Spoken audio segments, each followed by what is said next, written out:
Egy olyan korban, amikor a másság a megbélyegzéssel volt egyenlő,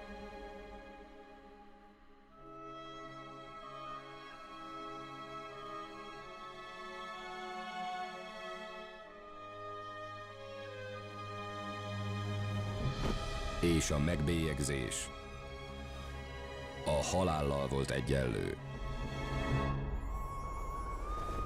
Egy férfi kétkedni kezdett az Istenében. Rákai Filip bemutatja.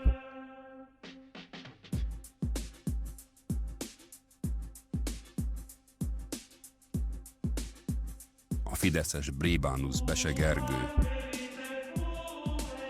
és az ereszen lecsúszó Szájer József főszereplésével.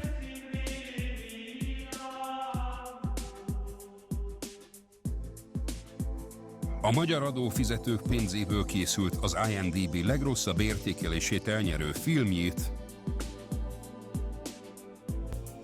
A sátán sikátora.